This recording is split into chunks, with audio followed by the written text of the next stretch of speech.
Number 1, Alzheimer's disease. Yan. So what is Alzheimer's po? So Alzheimer's is the most common form of dementia. Yan. Pag sinabing dementia, that is your memory loss with cognitive impairment po.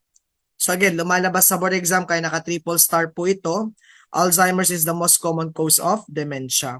So ang affected po na neurotransmitter or neurochemical sa brain natin ay acetylcholine. Kasi ang acetylcholine, that is your neurotransmitter for your memory. So that is your neurotransmitter for memory kasi. So ano nangyari sa ating acetylcholine? Acetylcholine in the brain is deficient or decreased po. Mababa ang acetylcholine kapag meron kang Alzheimer's disease. Yan. So wag kakalimutan yung dangsamad na tinuro ko dati. So again, so mababa po yung acetylcholine kapag Alzheimer's yung sakit ng ating patient. So in Alzheimer's disease or in dementia, there are two types po, no? Meron tayong tinatawag na pre-senile dementia at saka senile dementia. What is the difference between pre-senile and senile? So ang pagkakaiba naman po ng ating senile at saka pre-senile ay yung onset of your signs and symptoms. Okay? Kailan nag-occur yung kanyang sintomas? So what is the hallmark sign of Alzheimer's? The hallmark sign is memory loss and cognitive impairment, di ba?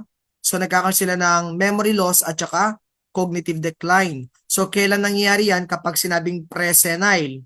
Pag sinabing pre-senile, it will occur before the age of 65. At kapag sinabing senile, the signs and symptoms will occur after your age of 65. So ano ang meron sa kanila? Meron silang parehong memory loss at saka cognitive impairment pero magkaiba lang yung age of onset po nito. Pag ang age of onset ay before 65, pre-senile dementia ang tawag natin doon. At kapag ang age of onset naman ng kanyang memory loss ay after 65, tawag doon ay senile dementia. Okay? So again, anong meron sa kanila? Meron silang parehong short-term memory loss. Short-term memory loss po meron sa kanila. Again, sa pagtinanong sa exam, what is the most common cause of dementia? Ang sagot natin ay Alzheimer's disease po. Alzheimer's disease. And what neurotransmitters involved? Decrease or deficient in acetylcholine. Yan, mababa yung acetylcholine ng pasyente natin na mayroong Alzheimer's disease.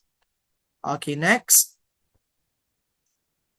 What is the pathophysiology in Alzheimer's disease? So sabi dito, there will be a changes in the brain, including the abnormal buildup of protein known as the amyloid plaque or the tau tangles. So, may protein na naiipon sa ating brain cells po at ang tawag natin doon ay tau tangles or amyloid plaque. Yung amyloid plaque na yan, that is your protein buildup in the brain. So kapag ito po ay nagkaroon ng buildup of protein in the brain, namamatay po yung cell. Okay? Namamatay po yung brain cells natin kapag ito po ay nagkakaroon ng protein buildup. Okay? Ano tawag natin sa protein buildup na yon? Amyloid plaque or tau tangles. So, kapag merong plaques doon, magdi-decrease po yung ating acetylcholine sa ating brain. Okay? Pag may mga naipon na mga protein sa utak natin, magdi-decrease po yung production ng acetylcholine sa ating brain. At kapag nag-decrease yung acetylcholine, ano pong mangyari? Magiging makakalimutin ka na. Okay? Because acetylcholine is a neurochemical which is involved in our memory. So sa mga pasyenteng mayroong Alzheimer's disease or mga pasyenteng may dementia, yan yung mababa sa kanila, acetylcholine, kasi namamatay yung cells na nagproproduce din ng acetylcholine. Okay? Para saan daw yung acetylcholine na yan? For memory po. For memory. Yan. So what is the strongest risk factor for Alzheimer's? So ang pinaka-strongest risk factor po ng Alzheimer's ay the age of the patient. Yung edad po nila, 85 years old and older has the highest rate of Alzheimer's cases reported. So what are the factors that causes your dementia? Number 1, smoking po, no? Kasi ang smoking kasi, it limits the oxygen supply to your cells. Yeah, so smoking is one of the factor that contributes to the Alzheimer's or dementia condition of your patient. Ano pa? Pag na-stroke po sila, meron tayong tinatawag na vascular dementia kasi. Ang vascular dementia, common po yan sa mga stroke patient natin.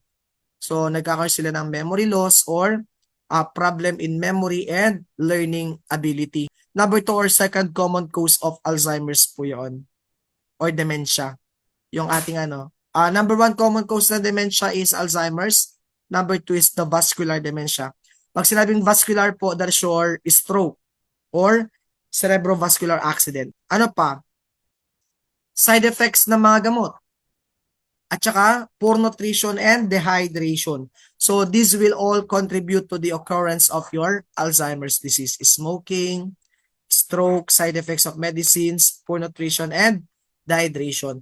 So sa ating nutrition po, kapag hindi ka masyadong mahilig sa mga nuts at saka mga oily fishes, nagde-degenerate po yung brain cells natin. Kaya nga, one of the best food for the brain are the fish oils. Yan.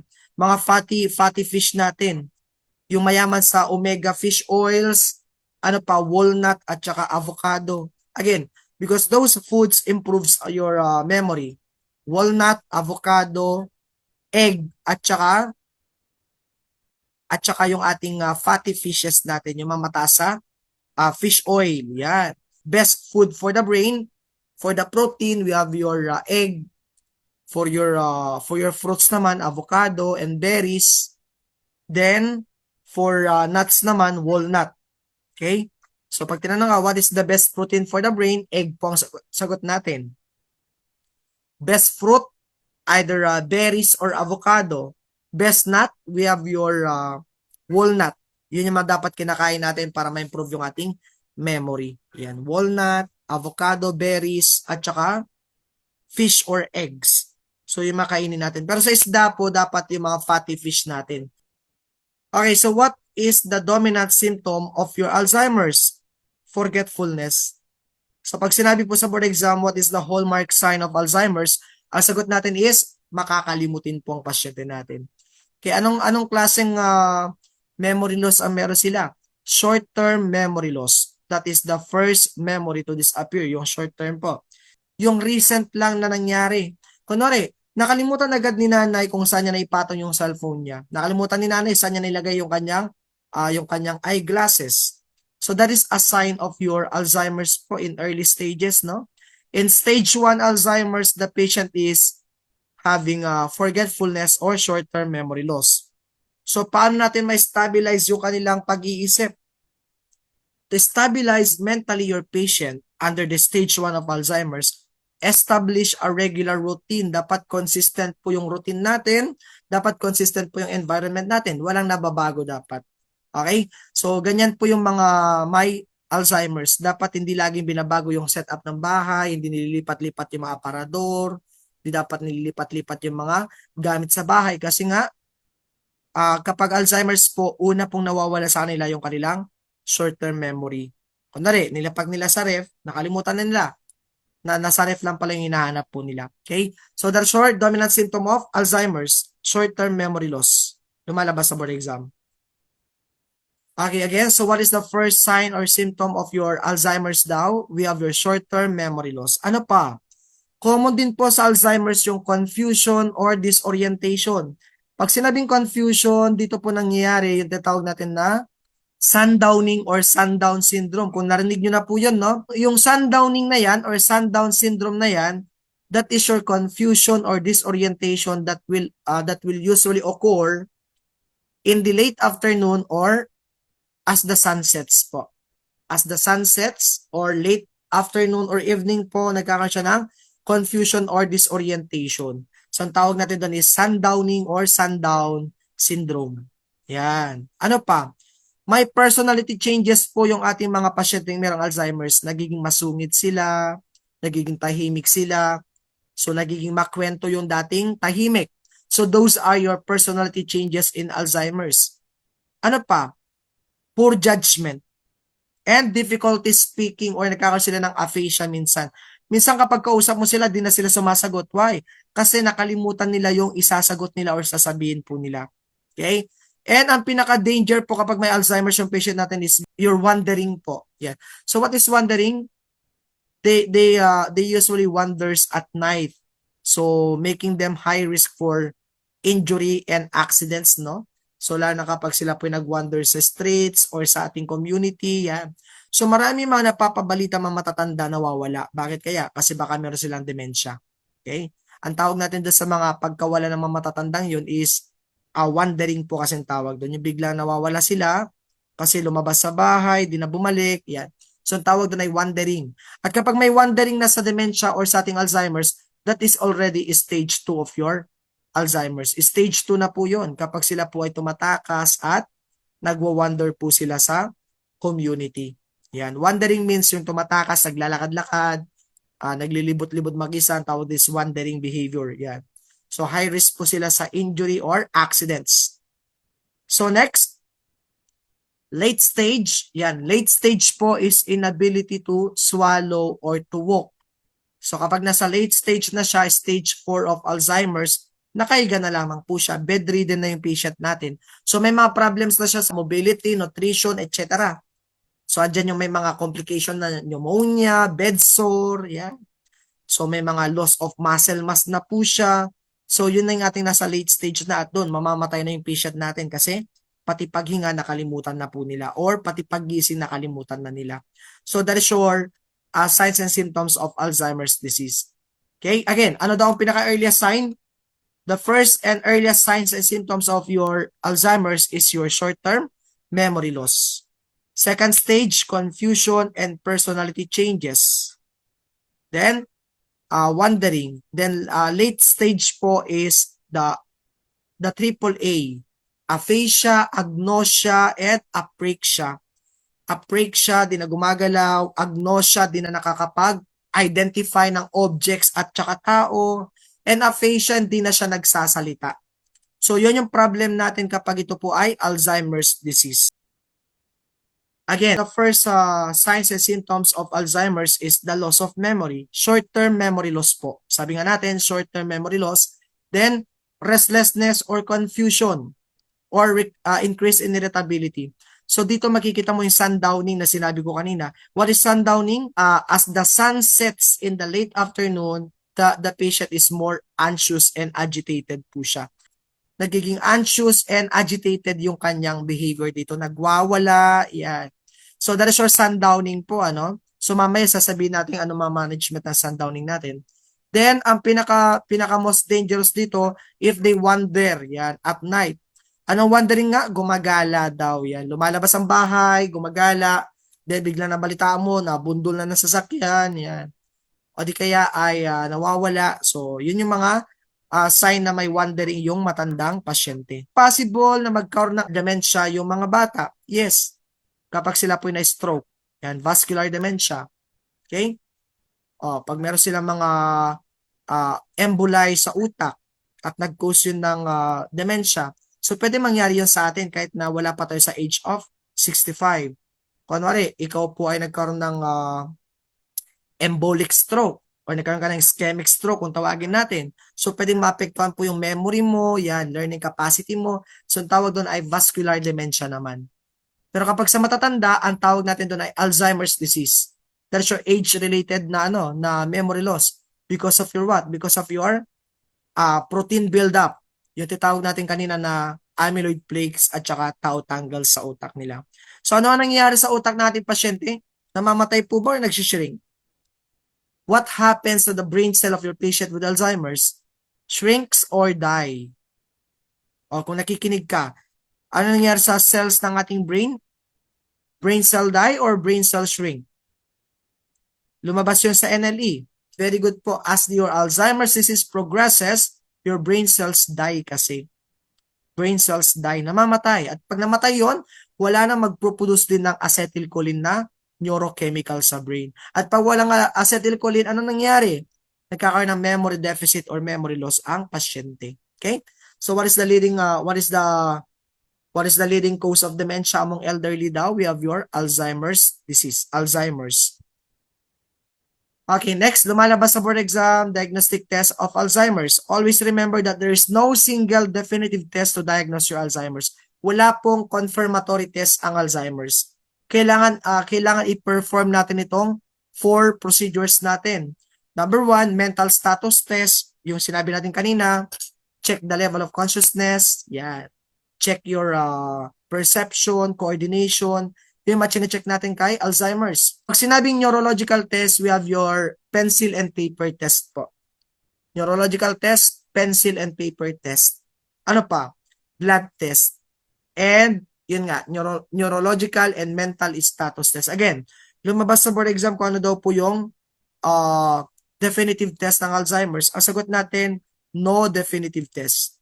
There's no single definitive test to diagnose your Alzheimer's disease. Kailangan lahat yan. Mental status, neurological, and blood test po. Yan, blood test. So that is your diagnostic test for Alzheimer's. Yan. Okay, so we have your 4 stages of Alzheimer's, nurses. Stage 1, Stage 2, Stage 3, and 4. Pag sinabing Stage 1, that is your forgetfulness stage, preclinical Alzheimer's disease. Pag nasa Stage 1 pa lamang yung patient natin, nasa preclinical Alzheimer's pa lamang po siya. Ano ang hallmark ng Stage 1? Forgetfulness. At ilang taon po tumatagal ang Stage 1 na yan? It will last 2 to 4 years po. Again, it will last 2 to 4 years. Tatagal po yung memory loss ni patient ng 2 years to 4 years. Yan. So, lagi siya nakakalimot kapag sa Stage 1. Then, sa Stage 2 natin, it's the mild Alzheimer's disease. Pag Stage 2, mild Alzheimer's po. And meron po siyang confusion dito. So, dito muna ba makikita yung ating mga sundowning syndrome, yung ating wandering at night? Yes or no? Dito na po ba? Sa ating Stage 2? Yes, dito na. So dito makikita mo yung mga personality or mood changes ni patient. Minsan anxious po siya, minsan depressed po siya, minsan ay restless or irritable po siya. So palatandaan na kapag nasa Stage 2 ka na, nag-spread na po yung ating Alzheimer's sa ating cerebral cortex. Sa ating cerebral cortex. Pag sinabi nga natin na cerebrum, ano nga ulit ang ginagawa ng cerebrum ng utak natin? Ano nga yung cerebrum natin? Cerebrum is for your thoughts, processes, you know. Thought processes po yan sa ating mga pag-iisip. Pag sinabing cerebrum, yan. Thought process, memory, mga ganyan, nandyan siya. So, nag-spread na po sa kanyang cerebral cortex kapag Stage 2. Yan. So, ano makikita natin sa Stage 2? Number 1, ang pinaka-most common na mapapansin natin sa mga pasyenteng may Alzheimer's at nasa Stage 2 na po sila is the defense mechanism confabulation. Okay? So, ang ginagamit po ng mga pasyenteng may Alzheimer's ay confabulation defense mechanism. Ano po yung confabulation, sir? Confabulation is the making up of stories or event. Nag-i-invent po siya ng mga untrue stories in response to a question po. Bakit ginagawa po nila yung confabulation na yan? They do confabulation to fill gaps in their memory loss. Kunwari, may usapan tapos biglang nakalimutan niya yung kwento niya o yung isasagot niya. Then bigla po siyang magkikwento ng hindi related po sa pinag-uusapan. Bakit bigla siya nag-jump sa isang topic? Bakit bigla siya nag-fabricate ng kwento? Para di mo mapansin na siya po ay meron ng dementia or meron siyang pagkaulianin or meron siyang pagkakalimot. Okay? So that is the defense mechanism of your patient with Alzheimer's. Confabulation ang tawag natin doon. Sabi dito, confabulation is to fill in gaps of your memory by fabrication of stories or events. It will occur when someone misremembers something. The patient will invent an untrue story in response to a question po. So ang tawag doon ay confabulation. Yeah. Oo. Yung bigla-bigla na lamang siyang siningit niya yan. Oo, kami dati nung bata kami, lagi nga kami pumupunta sa kakahuyan, gumaganyan na siya. Ang pinag-usapan nyo kanina is about something na unrelated sa sinagot na niyan. Tawag doon ay confabulation po. Yun. So again, sa Stage 2 natin, may mga changes sila sa personality and behavior. So meron po silang personality or mood swings. So paiba-iba yung mood nila kapag nasa Stage 2 na po sila. And ang pinaka-common pa na isa about aside sa confabulation is the wandering and sundowning syndrome. Yung sinabi ko kanina. Wandering is gumagala sa gabi. Yan, gumagala sa gabi, yan. Putting them high risk to accidents or injury. Sa sundown syndrome naman, the patient becomes anxious and confused during late in the afternoon or sunset. Pag lumubog na yung araw, nako-confuse po sila. Nagiging agitated po sila. Kaya agitated po sila. So, one thing na nakaka-increase ng confusion sa kanila is yung changes sa environment nila. Kaya nga kapag may Alzheimer's, sabi nga natin kanina, you must provide consistent setting. Consistent setting, routine activities. So that is the best way to prevent confusion among your patient with Alzheimer's disease. Yan. Again, so what is sundowning? Sundowning is a specific type of agitation or confusion. At kailan po ito nangyari? From the word sundowning. Paglubog po ng araw, nagiging confused or anxious yung matanda. Nagwawala, sumisigaw. Okay? So, kailan po yung nangyari? Late afternoon. Lalo na kapag nakita po nila yung window ng bahay nyo, madilim na yung labas, dyan sila na-agitate. So, ano gagawin mo kapag nagkaroon ng sundowning? Draw the curtains, draw the window blinds. Isara mo yung bintana. Yes or no? Isasara po ba natin ang bintana kapag nag-sundowning po sila? Sa hapon or sa gabi? Will we close the doors or windows at night? Draw the window blinds, draw the curtains of the window? Yes. Kasi the more na nakikita nila na madilim ng labas, the more na na-agitate po sila. So always remember, kapag umaga, buksan ang window blinds or curtains at sa gabi, isara yung window blinds at saka curtains. Okay? So ganun ang ating ginagawa kapag ang patient natin is merong Alzheimer's. Sa umaga, naka-open yung windows para kita niyang umaga sa labas. Pero pag gabi na, isara yung ating kortina, isara yung ating window blinds kasi nga, na-agitate yung pasyente kapag madilim na yung paligid. So ano daw yung cause nito? Bakit nagkakaroon ng sundowning po? Unclear yung cause natin. Pero, according to research naman, sabi dito, may kinalaman daw yung circadian rhythm ng pasyente. Okay? Alteration in the circadian rhythm of your patient. Lalo na yung mga pasyenteng natutulog sa tanghali. Yun. Pag may alteration sa circadian rhythm nila, nagkakaroon ng agitation sa hapon or sa gabi. So, how can we manage sundowning? Number 1, to prevent sundowning, create a quiet and calm environment. Yan, quiet and calm environment po. Number 1 natin yan para ma-prevent at ma-manage natin ang sundowning. Number 2, maximize exposure to daylight.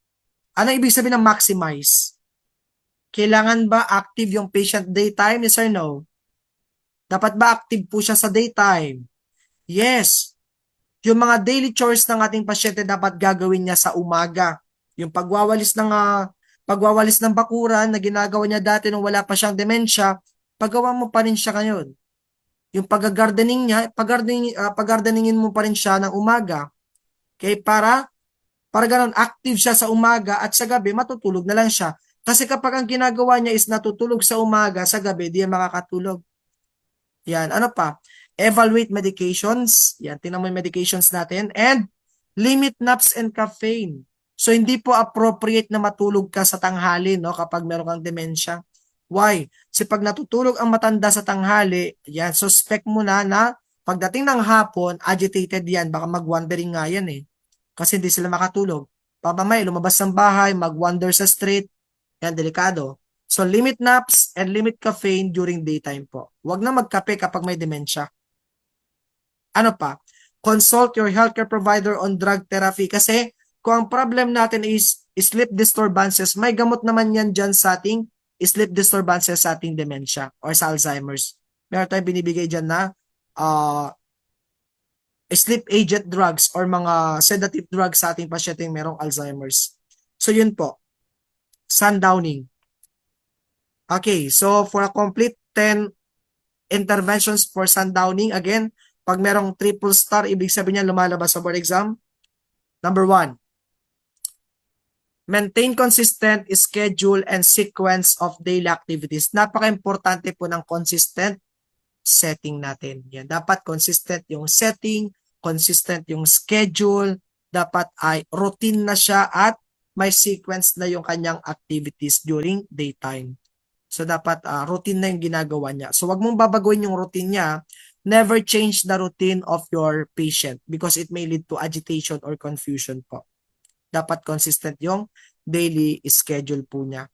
Next, number 3, keep the patient active and in daylight will help reestablish a more normal circadian rhythm. Again, dapat active po siya sa daytime. Okay, yung mga household chores ginagawa daytime. Para sa gabi, pagod na siya, matutulog na lamang po siya. And number 4, in the early stage of Alzheimer's, nakakatulong yung mga clocks at saka calendars, but in second stage and third stage, di na po ito nakakatulong. Sa stage 1 lamang po yan useful, no? So, never answer in the board exam yung use clocks and calendars kapag ang pasyente natin is merong Alzheimer's po. Lalo na kapag merong mga confusion stage na po siya. So, ano mas makakatulong po? Mas makakatulong yung consistent routine or consistent sequence daily activities of your patient. Yun na yung sagot natin pagdating sa board exam. And number 5, since ang mga Alzheimer's natin, they wander at night and confusion is common at night, so always turn on the lights in the hallways and staircases po. Lumabas na yun sa exam, kaya meron siyang triple star ulit. So, bakit po kailangan i-lights on natin yung mga hallways natin tsaka staircases natin? To prevent stumbling in the dark, to prevent fall, to prevent injury. Yes, safety is our number 1 priority. Nakuha? Safety and security of your patient is our number 1 priority. And number 6, lock your windows, draw your blinds and curtains at night para di po niya makita yung madilim na paligid. Kasi pag nakita po niya yan, sabi ko nga, magwawala yung pasyente. Number 7, open window blinds during daytime para makita niya na umaga, para gawin pa niya yung activities niya habang maliwanag pa. Okay? So pag umaga, naka-open yung mga windows at sa gabi, naka-close na. And number 8, avoid coffee and drinking fluids 2 hours before bedtime. Why? Bakit pati yung pag-inom ng tubig bawal na bago matulog? Because it will disturb your sleep. Okay, magkakaroon siya ng sleep disturbances kapag uminom pa siya ng tubig 2 hours before bedtime. Then, importante din, lumalabas sa exam, avoid daytime naps. It will also alter your sleep pattern at night. Then, create a calm, quiet environment. Bawal ang maingay. So, kailangan ba naka-off yung TV all the time? Yes or no? Kailangan ba naka-off yung TV all the time? Yes, stimuli po kasi yun. Pag may Alzheimer's, turn off the television all the time. Get maaari. The next, ayan na, sa picture natin, mamamatay na yung pasyente natin. Stage 3 and stage 4 po tayo. Sa stage 3 and stage 4 natin, that is your advanced Alzheimer's na, no? So, dito sa stage 3 tsaka stage 4 natin, common na yung AAA, yung nasa baba. What is apraxia naman? Okay, impaired ability to carry out motor activities. Di na po siya nakakagalaw-galaw, di na niya nagagawa yung mga ginagawa niya dati. And pag sinabing agnosia, lumabas sa board exam, pag sinabing agnosia, failure to recognize familiar objects po. Or even persons. Di na niya ma-recognize yung friends niya, family members niya, yan. So that's your agnosia. Lumabas sa exam yon. Saang stage daw po yung agnosia natin? Ang stage ng agnosia ay stage 3 tsaka stage 4 po. 3 and 4 kapag agnosia. So ano mapapansin kapag sa stage 4 po? End stage of your Alzheimer's na. Yan. So actually tumatagal lamang po ng 8 years ang buhay ng mga pasyenteng may Alzheimer's. 8 years lang talaga kapag hindi po nare-reverse, no? Pero pag nare-reverse po yan, laging kinakausap yung pasyenteng may Alzheimer's, kumakain ng tama, so pwedeng may slow down yung ating brain cell death. Yeah, may slow down natin yung brain cell death ni patient. So, pag nasa stage 4 na kasi, irreversible na yung ating cell deaths. Patay na yung mga brain cells ni patient. So, ano mangyari dyan? Death. Death is imminent na kapag nasa stage 4 na po si patient. So, anong kinakamatay po nila? Aspiration pneumonia. So, pwedeng mamatay po sila because of aspiration pneumonia or severe malnutrition po. Kasi kapag nasa stage 4 ka na, di ka na rin kumakain. Yan, di ka na rin nagchuchu, di ka na nagsaswallow. Why? Kasi nakalimutan mo na paano kumain. So, anong itsura ng pasyente nasa end stage na? Emaciated po. What is emaciated? Butot balat na yung pasyente natin. Payat na po siya, malnourished na po siya kapag nasa stage 4 na po siya. Yan. And mapapansin natin kapag nasa stage 4 na po siya, may mga urinary tsaka bowel incontinence na yung pasyente. Ano ibig sabihin ng incontinence? It is the involuntary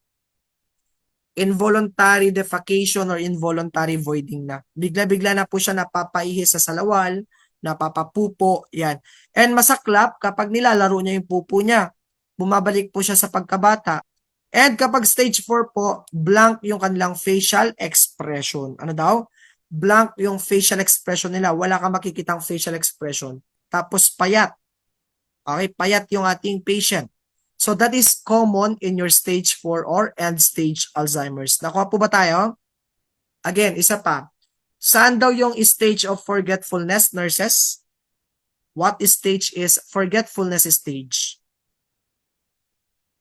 Stage 1. How about your sundowning, confabulation, and wandering? Saan po yun? Sundowning, confabulation, and wandering. Stage 2. How about your cannot recognize familiar objects and faces? Stage 3. How about your emaciated look? Returns to primitive reflexes. Parang bata na ulit siya. Stage 4 na po siya. Ilang years nga po tinatagal nila? Ilang years po tinatagal ng Alzheimer's disease patient natin kapag wala pong gamutan? 8 years. Yan, 8 years po. Pero pag naggamutan, tatagal sila mga 20 taon or 20 years yan. So what are the defense mechanism utilized by the family members of your patient with Alzheimer's? Denial. Ganyan naman tayo, di ba? Pag ang isang member of the family natin is merong sakit, ano ang ating defense mechanism? Denial po. Yan. So denial is common among patient with, among family of your patient with Alzheimer's. How about the patient? Anong ginagamit po niyang defense mechanism? Confabulation. At sinabi natin kanina, what is confabulation again, nurses? Making up stories. Inventing untrue stories po to fill gaps in their memory. How about perseveration? Ang perseveration, ito napapansin natin sa mga matatanda. Minsan, paulit-ulit po yung sinasabi po nila or kinikwento nila. Bakit nila ginagawa yon? Para hindi na po natin sila tanungin ng tanungin. That is your perseveration. The repetition of praises or behavior po. So, if they keep repeating a praise or they keep repeating a behavior, that is your perseveration kung tawagin natin. Okay? Perseveration po ang ginagamit po nila is perseveration, not your verbigeration. Yan. Iba yung verbigeration sa perseveration of words. Yan. Repeating of phrases is perseveration po. Common yan sa pasyenteng may Alzheimer's na. Again, physiologically, what happens to the brain cells as Alzheimer's progress? Anong sagot natin sa board exam? The cells of the brain will die. Mamamatay po ito. Next, what are the strategies to delay the onset of severe symptoms? To delay the onset of severe symptoms of Alzheimer's or to delay the progress of your Alzheimer's, kailangan ng good nutrition at saka exercise yung pasyente. Now, pag tinanong kayo, sir, what is the best exercise daw sa mga Alzheimer's patient natin? Ano sagot natin? What is the best exercise to your patient with Alzheimer's? Ha?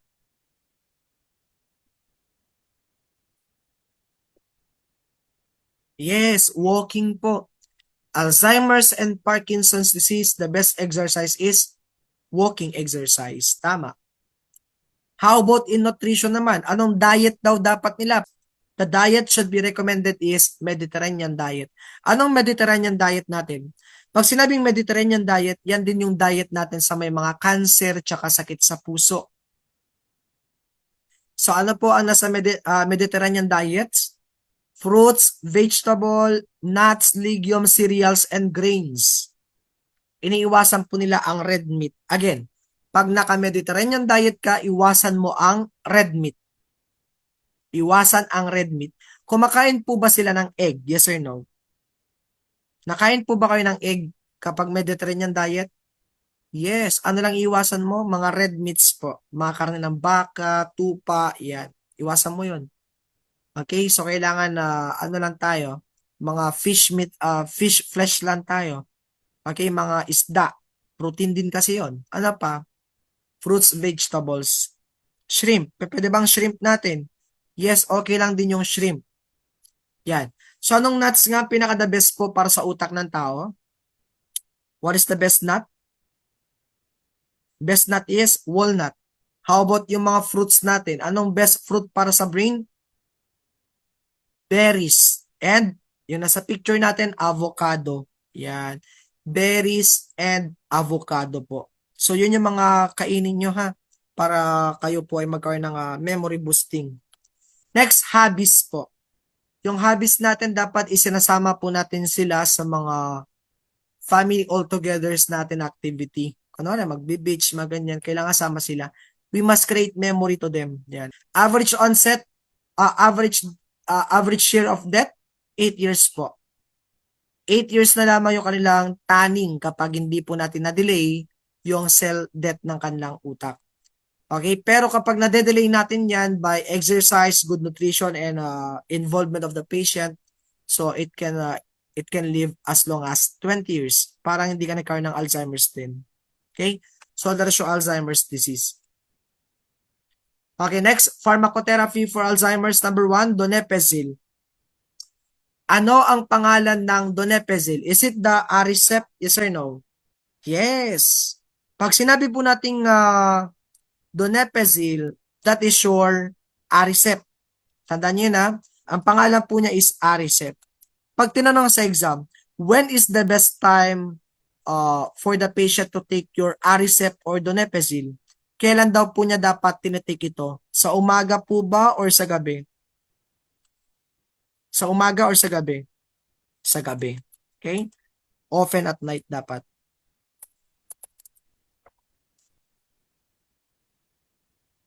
Yan, donepezil or the Aricept must be taken at night.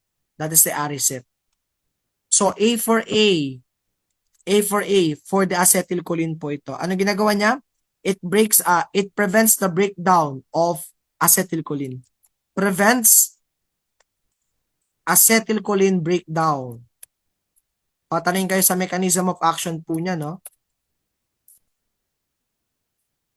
It will prevent the acetylcholine breakdown in the brain.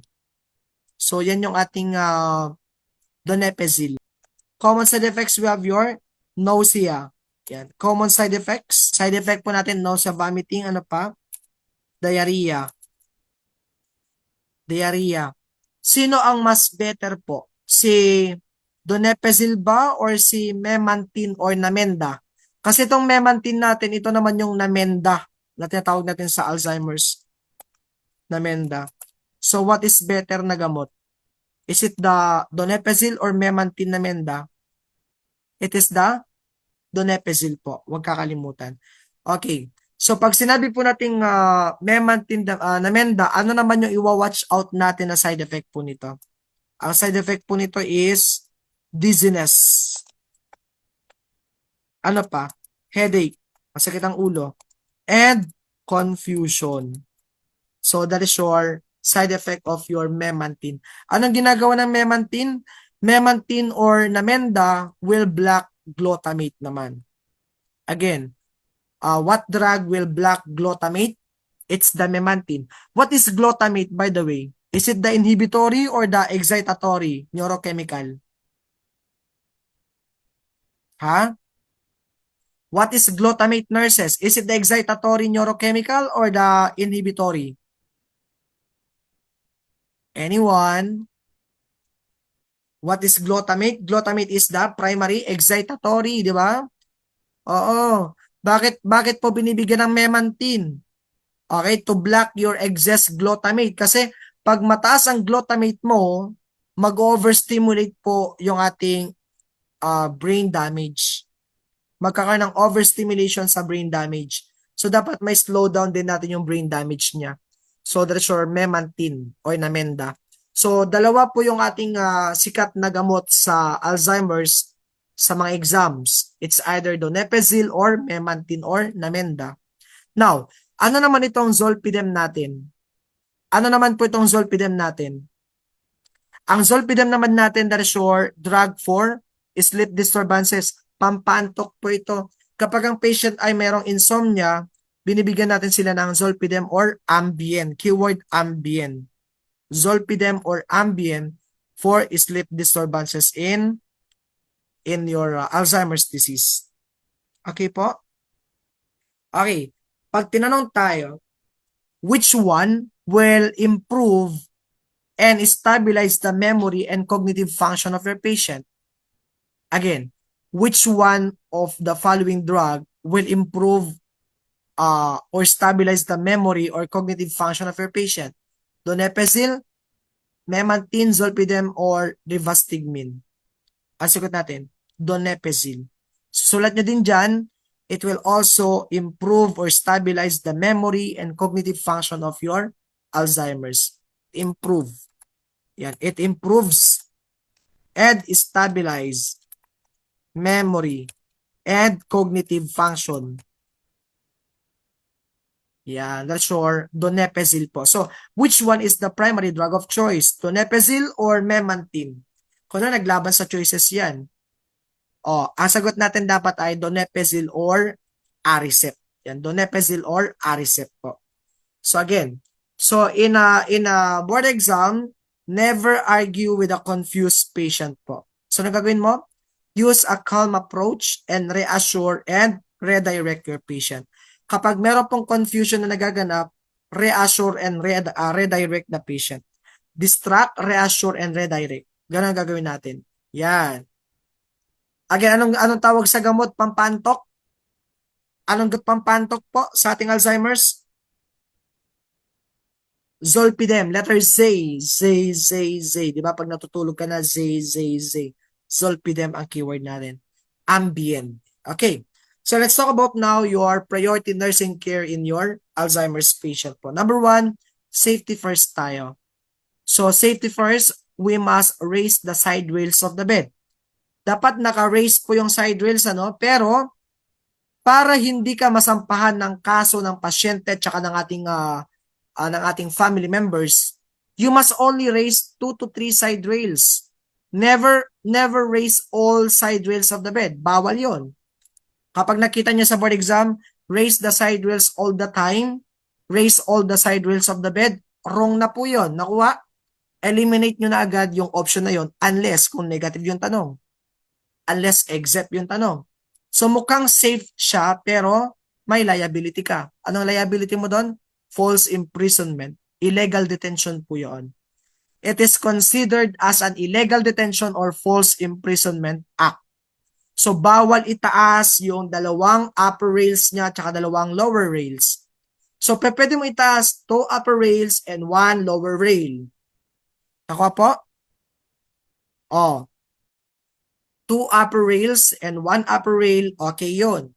Or 2 upper rails, okay yun. 2 lower rails, okay lang din yun.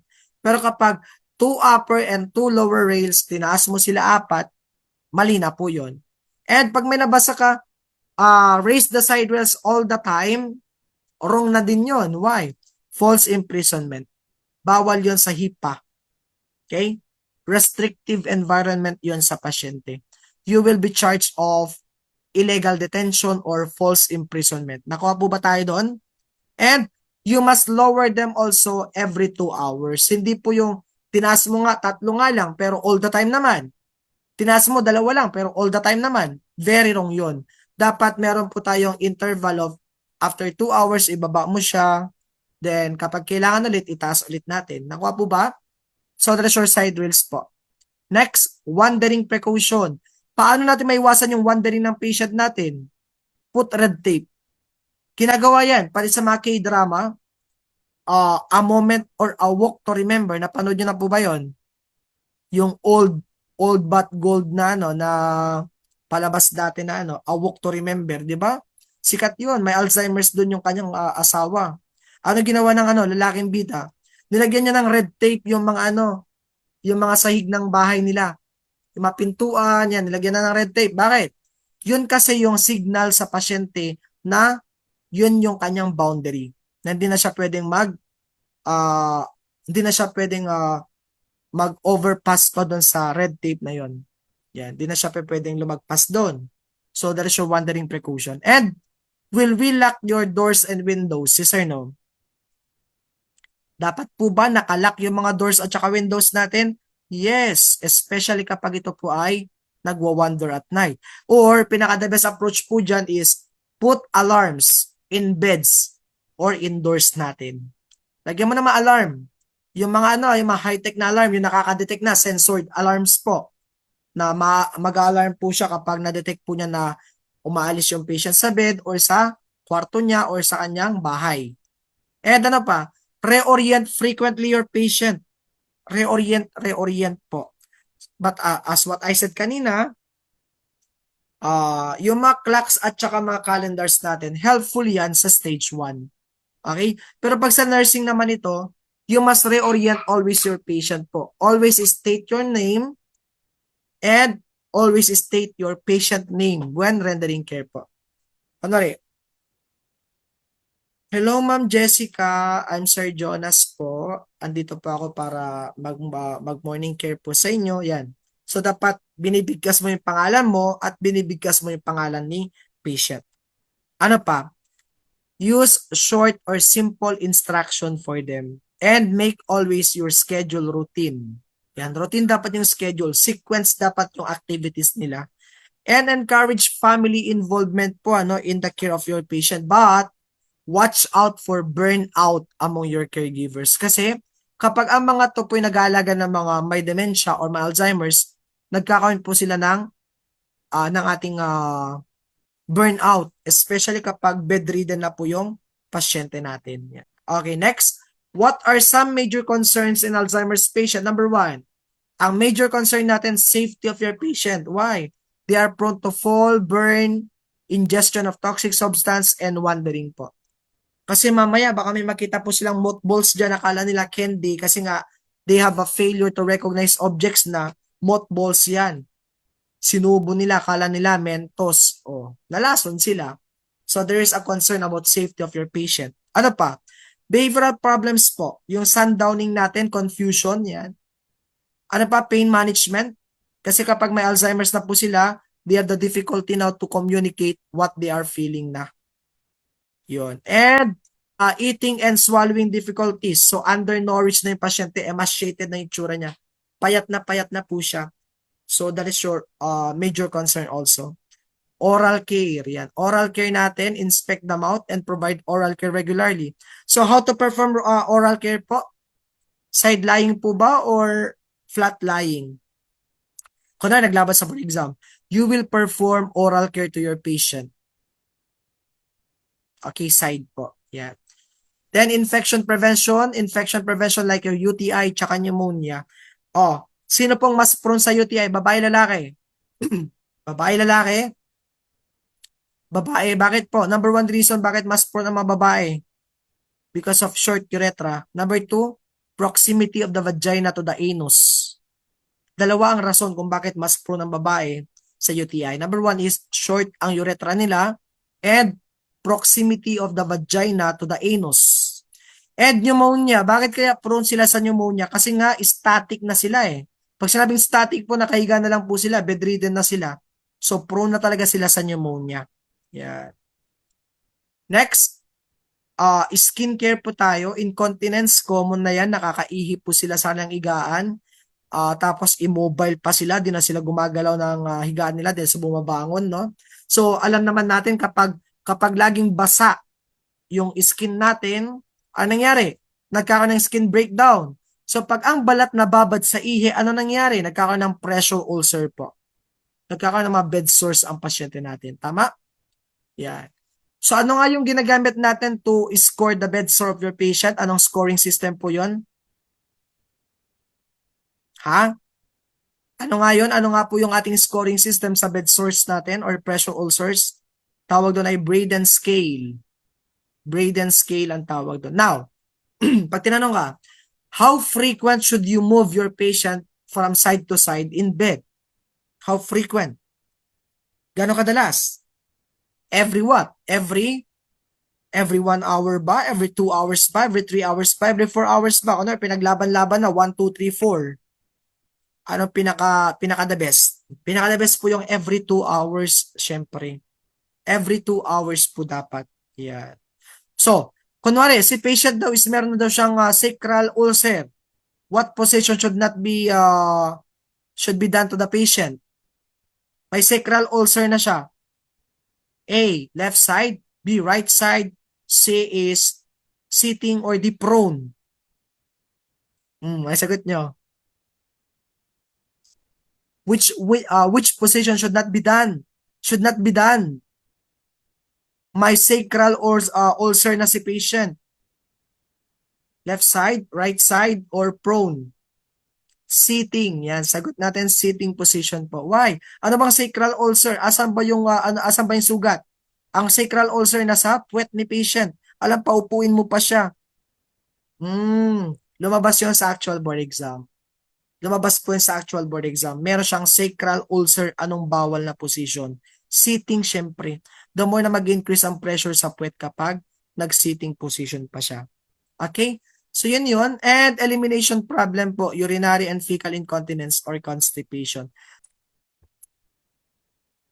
Okay, next, nursing care for Alzheimer's number 1, provide structure and consistency of routines. Number 1, structured and consistent routine and environment po. Napaka-importante niyan. Okay, place for everything, clocks, calendars, yan, and never change the setting. Napaka-importante nun. Okay? So, bawal po yung papalit-palit ng kulay ng bahay. Yan. Dapat, kapag may Alzheimer's na si patient, as it is. Kung anong itsura ng bahay bago siya nagkaroon ng memory loss, dapat hanggang sa siya po ay mamatay, ganun ang itsura niya. Number 2, prevent overstimulation. That is to prevent your disturbed sleep. So, iwasan mo yung mga nakaka-stimulate, yung mga crowds, yung mga noises, yung mga TV, yan. So, dapat TV must be off most of the time. Then, to control the agitation na gagawin natin, look for signs of discomfort, then redirect, distract, and reassure po. Tanggalin mo siya sa area kung saan nagkakaroon siya ng discomfort. Yan. So, yun yun. Dalhin mo siya sa kwarto, sa tahimik na lugar, para makontrol niya yung agitation po niya. Never threaten, never confront, never explain and restrain the patient po. Just redirect, just distract, and just reassure the patient. Number 5, prevent injury. Example, wandering and fall. So, dapat 24 hours supervision tayo. Medic alert bracelets, yung sinabi ko kanina. Lagyan ng alarm sa mga doors. And, kapag nasa hospital po itong patient natin, the room must be close to the nursing desk po. Nursing station. Close to the nursing station yung room niya para makita mo agad kung siya po ay tumatakas. Or siya po ay may kailangan. Okay? Ayun yun. Then, provide boundaries. As what I said kanina, maglagay ng red tape po sa mga boundaries natin. Number 6, disturb sleep pattern. Example, sundown syndrome. Okay, anong gagawin natin? Open the blinds in daytime. Okay? Turn on lights during the day. Limit naps and caffeine during the day. And keep your patient active during the day din. So, yung mga ginagawa natin para hindi po siya magkaroon ng insomnia. Sa umaga, open the blinds, buksan ang mga ilaw para hindi siya mahulog sa mahagdan. Tapos, tingnan natin mga gamot niya. Baka may naiinom po siyang hindi nakakapag-cause ng sleep or nakaka-disturb ng sleep po niya. May stimulants. Tingnan mo din kung nagkakape ba siya, yan, nagnanap ba siya sa hapon. So, dapat i-correct natin lahat yun. And number 7, as the disease progresses, the patient may have dysphagia. Ang dysphagia natin, difficulty of swallowing po. Di na po siya nalunok, di na siya nagchucho. So, ano nga ating ibibigay? Thickened liquids po. Same with your Parkinson's disease. Dapat ang pinapakain po sa nila ay thickened liquids. And to prevent your bed sores naman, turn every 2 hours. Then, infection prevention, yan. So, UTI dapat, dapat is proper wiping of the genitalia or the perineum para hindi po siya magkaroon ng infection. Yan. Next, caregiver support. Watch out for burnout. Watch out also for depression in the patient and family. Kasi nga, common na kalaban na po ng mga caregivers natin dyan is pagod sa pag-aalaga. Tawag doon ay burnout. That is your depersonalization or emotional breakdown. Emotional exhaustion, pag sinabing burnout ha, huwag nyo kakalimutan. Again, what is burnout? emotional exhaustion and depersonalization po. That is the burnout. Lumalabas din sa NP3 yun. Ano daw ang ibig sabihin ng burnout? Yan, emotional exhaustion and depersonalization. Okay, so that would be all with your Alzheimer's po. Naintindihan po ba sa Alzheimer's, nurses? Naintindihan po ba sa Alzheimer's? Alzheimer's disease.